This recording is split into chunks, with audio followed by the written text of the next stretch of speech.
අද අපි කතා කරන්නේ DNA ප්‍රතිවලිතයට බලපාන එන්සයිම ගැන. අපි කලින් වීඩියෝස් වල මේ ප්‍රතිවලිතය කියන එක සිද්ධ වෙන්නේ කොහොමද? ඒකේ ක්‍රියාකාරීත්වය මොන වගේද කියන එක ඉගෙන ගත්තා. අද අපි බලාපොරොත්තු වෙන්නේ මේ ප්‍රතිවලිතය කියන එකට දායක වෙන එන්සයිම අනිකුත් ප්‍රෝටීන ගැන ඉගෙන ගන්න. මුලින්ම මේ ප්‍රතිවලිතය ආරම්භ වෙන්නේ ඔරිස්ථානයෙන්. අපි ඒක දන්නවා අපි කලින් ඒවා ඉගෙනගෙන තියෙන්නේ. ඔරිස්ථානයෙන් DNA දාම දෙක වෙන වෙන එක පටන් ගන්නෙ හෙලිකේස් කියන එන්සයිමයෙන්. මෙන්න මෙතන මේ රතු පාරට පෙන්නලා තියෙන්නේ හෙලිකේස් එන්සයිමය.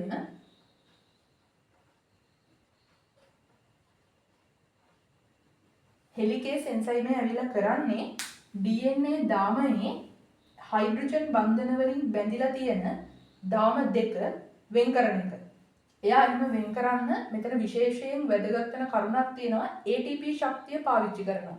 එයා ATP පාවිච්චි කරලා මේ හයිඩ්‍රජන් බන්ධන කඩලා මෙන්න මෙහෙම එකට ඇවිල්ලා තියෙන DNA ද්විත්ව දාමය මෙන්න මේ පේන විදිහට වෙන් දාම දෙකක් බවට පත් කරනවා. එහෙම කඩලා වෙන් කරද්දී ප්‍රශ්න දෙකක් එනවා. එකක් තමයි ඔයගොල්ලෝ බලන්න ගෙදරදී ලණුවක් අරන් එකට අඹරලා මැද්දෙන් මෙහෙම ඈඩ් කරන්න. එතකොට ඉස්සරහින් තව තද වෙන්න ගන්නවා.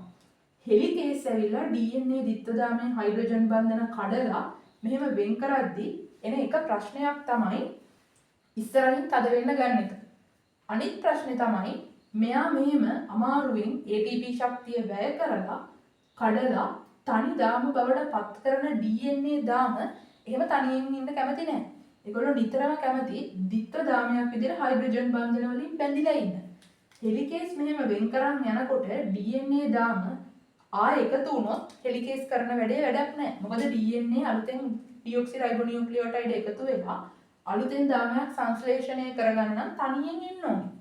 එතකොට තියෙන ඊළඟ ප්‍රශ්නේ තමයි හෙලිකේස් වෙන් කරලා දෙන DNA දාමය තනි දාමයක් විදිහට රඳවගන්නේ කොහොමද? අන්න ඒ ප්‍රශ්න දෙකට තව එන්සයිම දෙකක් උදව් කරනවා.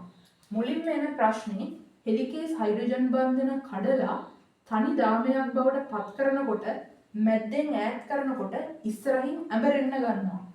තද ආතතියකට ලක් වෙනවා. අන්න ඒක නවත්තන්න ටොපෝ අයිසෝමරේස් කියන එන්සයිමය ඇවිල්ලා උදව් කරනවා.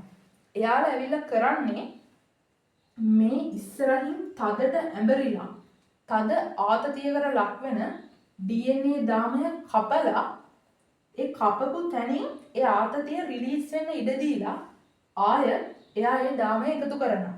එයාට බෑ හයිඩ්‍රජන් බන්ධන කඩලා හෙලිකේස් අයින් කරන විදිහට දාම දෙක ඈඩ් කරන්න. එයා කරන්නේ ඇඹරිලා ආතතියට ලක් වෙලා පීඩනයට ලක් වෙන තැනින් කපලා ඒ දාමයේ ආතතිය පිට කරලා දෙන එක. ආතතිය පිට කරලා ආය දාමය එකතු කරලා තියෙනවා හෙලිකේස් ඇවිල්ලා ඉස්සරහට කඩාගෙන යනවා. එතකොට හෙලිකේස්ට ඉස්සරහින් හැම තිස්සෙම මේ ටොපෝ අයිසෝමරේස් ආතතිය නැති කරන්න උදව් කරලා දෙනවා. ඊළඟට හෙලිකේස් වෙන් කරලා හදපු තනි දාමය තනි දාමයක් විදිහට කියන්නේ තනියෙන් ඉන්න එක්කෙනෙක් විදිහට ස්ථාවරව තියාගන්නේ මෙන්න මේ කළු පාටට පෙන්නලා තියෙන තනි දාම බන්ධක ප්‍රෝටීනය. අපි මෙන්න මේක විශේෂයෙන් අඳුර ගන්න ඕනේ. ඒක තමයි මෙතන ක්‍රියාකාරීත්වයට දායක වෙන ඊටු සියල්ලම එන්සයිම. හැබැයි මෙයා විතරක් ප්‍රෝටීනයක්. අන්න ඒක නිසා අපි විශේෂයෙන් මෙයාව මතක තියාගන්න ඕනේ තනි දාම බන්ධක ප්‍රෝටීනයක් හැටියට අපි යාට SSB කියලා කියනවා ඉංග්‍රීසි නාමයේ පළවෙනි අකුරු තුන එකතු කරගෙන. ඊළඟට දැන් පළවෙනියටම තියෙන මූලික ප්‍රශ්න ටික විසඳුණා. අලුතෙන් දාමයක් සංශ්ලේෂණය කරගන්න තියෙන ද්විත්ව දාමය වෙන් කරගත්තා. වෙන් කරගෙන එන තනි දාමය ස්ථාවර කරගත්තා. ඒ වෙන් කරද්දි මතුවෙච්ච තව ප්‍රශ්නයක් ඉස්සරහින් ආතතියට ලක් වෙන එක, තද වෙන එක. ඒක ටොපෝ අයිසෝමරේස් වල නවත්තලා දුන්නා. දැන් තියෙන DNA සංශ්ලේෂණය වෙන්න විතරයි. ඒකට අපි කතා කරන්නේ DNA පොලිමරේස්ට. මේ DNA පොලිමරේස් කියලා කියන්නේ හරිම වටින එන්සයිම් එකක්. එයාට පුළුවන් අලුතෙන් ඩිऑක්සිරයිබෝනියුක්ලියෝටයිඩ් එකතු කර DNA දාමයක් සංශ්ලේෂණය කරගන්න. එහෙම ඩිऑක්සිරයිබෝනියුක්ලියෝටයිඩ් එකතු කර වැරද්දක් වෙනවා නම් එයාට ඒ වැරද්ද හදාගන්න පුළුවන්. ඒ කියන්නේ එන්න ඕන නැති ඩිऑක්සිරයිබෝනියුක්ලියෝටයිඩ් එකක් ආවොත් ඒක අයින් කරලා අනේ වැරදුනා කියලා තේරුම් අරගෙන ඒක හදාගන්න පුළුවන් ක්‍රියාකාරීත්වයක් තියෙනවා. ඒක කියන්නේ DNA සෝදුපත් කියවීමේ යාන්ත්‍රණය. අන්න ඒ විදිහට Tamanට වෙන වැරද්දක් හදාගෙන වැඩේ ලස්සනට කන්ටිනියු කරන් යන DNA පොලිමරේස්ට පුළුවන්. හැබැයි මේ DNA පොලිමරේස්ට තියෙන ලොකුම ප්‍රශ්නේ තමයි එයාට කවදාවත් සංශ්ලේෂණය කරන්න පටන් ගන්න බෑ. එයාට පුළුවන් දැනට සංශ්ලේෂණය වෙවි තියෙන තැනකට ඇවිල්ලා වැඩේ කන්ටිනියු කරගෙන වැරද්දක් වෙන්නේ නැතුව කරගෙන යන්න. එයාට කවදාවත් බිඳුවේ ඉඳන් පටන් අරන් ඉස්සරහට එන්න බෑ. කවුරුම හරි පටන් අරන් දුන්න තැනක ඉඳන් ලස්සනට වැඩේ කරගෙන එන්න පුළුවන්. දැන් තියෙන ප්‍රශ්නේ තමයි කවුද මේ DNA පොලිමරේස්ට පටන් අරගෙන උදව්වක් කරලා දෙන්නේ? අන්න ඒකට කතා කරන්නේ RNA පොලිමරේස්ට. DNA පොලිමරේස් කියන්නේ RNA පොලිමරේස්ට වඩා පියවරක් ඉස්සරහින් ඉන්න කෙනෙක්. දියුණු තත්වයක ඉන්න කෙනෙක්. DNA පොලිමරේස් කැමති නෑ එයාලට බාලයෙක්ගෙන් උදව් ගන්න. හැබැයි වෙන කරන්න දෙයක්වත් නෑ. මොකද DNA පොලිමරේස්ට අලුතෙන් වැඩක් පටන් ගන්න බෑ. අන්න ඒ නිසා අපි මේ RNA පොලිමරේස්ව මෙයා RNA පොලිමරේස් කියලා කියන්නේ නැතුව අපි අර ලස්සන නමක් දෙනවා ප්‍රයිමේස් කියලා. දැන් DNA පොලිමරේස් හිතාගෙන ඉන්නවා යාට වැඩේ පටන් ගන්න බැරි හින්දා වැඩේ කරලා දෙන්නේ ප්‍රයිමේස් ඇවිල්ලා කියලා. හැබැයි මේ ප්‍රයිමේස් කියලා කියන්නේ RNA පොලිමරේස්ට.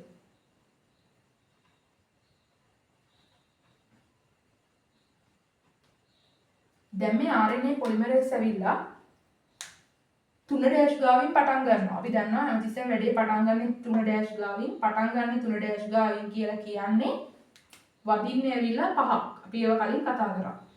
දැන් මේ RNA පොලිමරේස් නැත්නම් අපි අර ලස්සන නමක් දුන්නා ප්‍රයිමේස් ඇවිල්ලා වැඩේ පටන් අරගෙන දෙනවා. ඊළඟට මෙන්න මේ පේන විදිහට DNA පොලිමරේස් වැඩේ කන්ටිනියු කරගෙන යනවා. DNA පොලිමරේස් වැඩේ කන්ටිනියු කරගෙන යනකොට කොහේ හරි වැරද්දක් වෙන්න පුළුවන්. වැරද්ද වෙන්න පුළුවන් සම්භාවිතාවය ලක්ෂයකට එකයි. ඒ කියන්නේ ලක්ෂයක් ඩිऑක්සිරයිබෝ නියුක්ලියෝටයිඩ් එකතු කරනකොට එකක් වරදින්න පුළුවන්. ඒකත් DNA සෝදුපත් කියවීමේ යාන්ත්‍රණය.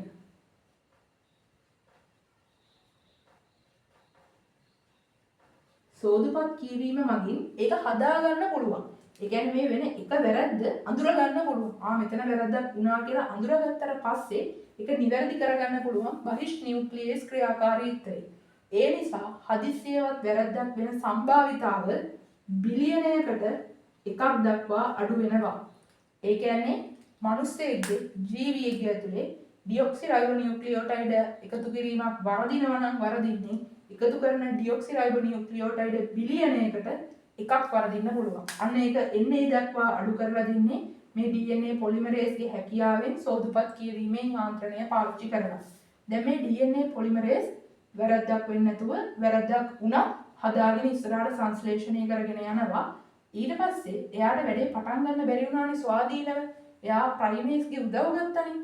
පොලිමරේස්ට තියෙන හැකියාව එයා වැඩේ ලස්සනට කන්ටිනියු කරගෙන යනකොට ආයෙ මුලට ඇවිල්ලා ප්‍රයිමේස් වයින් කරලා දාලා එයා මුල ඉඳන් වැඩේ කරගෙන ආවා වගේ ඒ මුල ටික එයා විසින් හදාගන්න. ඒ කියන්නේ මේ ප්‍රයිමේස් වෙලවල දාලා අර කන්ද නැගලා පස්සේ හැරමිටියා මතක් කරනවා වගේ ප්‍රයිමේස් වයින් කරලා දාලා එයාට පුළුවන් මුල ටිකත් එයාට හදාගන්න. හැබැයි මුලදිම එයාට හදාගන්න බැරි වුණා. මුලදී ප්‍රයිමේස් ගිදවෙන් තමයි වැඩේ පටන් ගත්තේ. වැඩේ කරන් යනකොට ආයෙ ඇවිල්ලා ප්‍රයිමේස් වයින් කරලා දාලා එයා හදාගන්නවා. අන්න ඒ නිසා අවසාන දිස් වෙන්නේ සේරම පොලිමරේස් DNA පොලිමරේස් විසින් කරගත්තා වගේ. මෙන්න මේ ක්‍රියාවලිය තමයි DNA ප්‍රතිවලිතයට එන්සයිම බලපාන විදිහ විස්තර කරගන්න තියෙන්නේ. ඒ වගේමයි තව දෙයක් කියන්න ඕනේ මෙතනදී මේ RNA පොලිමරේස් ඇවිල්ලා මෙතන ක්‍රියාත්මක වෙලා DNA-ට උදව් කරනවා එයාට ඩිऑක්සිරයිබෝ නියුක්ලියෝටයිඩ් එකතු කරන්න. එතකොට මෙතන ඉන්නේ RNA මෙතන ඉන්නේ DNA. ඒ නිසා අපි මෙතන RNA පොලිමරේස් කරන වැඩේට කියනවා ලස්සන නම RNA හා DNA දෙමුහුම සෑදීම. ඒ කියන්නේ RNA ඇවිල්ලා උදව් කරන්නේ DNA-ට වදින්න. සාමාන්‍යයෙන් එහෙම වෙන්නේ නැහැ නේ. RNA DNA කියන්නේ දෙන්නේ නැහැ. නමුත් මෙතන DNA පොලිමරේස්ට වැඩේ කරගන්න බැරි හින්දා කාගෙහරි උදව්වක් ගන්න ඕනේ. ඒ නිසා අපි මේ ක්‍රියාවලියට කෙටි නමක් දෙනවා DNA RNA දෙමුහුම සාධනවා කියලා. අන්න ඒකත් ඔයගොල්ලෝ මතක තියාගන්න ඕනේ. මෙන්න මේ මෙතන කතා කරලා ඉවර වෙනවා. දැන් අපි ප්‍රතිඵලිතයට බලපාන එන්සයිම ගැන ඊළඟ වීඩියෝ එකෙන් අපි කතා කරමු. සූන්‍යෂ්ටිකයන්ගේ ප්‍රාග්ඥෂ්ටිකයන්ගේ පාවිච්චි වෙන එන්සයිම වෙනස්ද සමානද සහ ඒගොල්ලෝගේ ප්‍රතිඵලිත ක්‍රියාකාරීත්වය ගැන.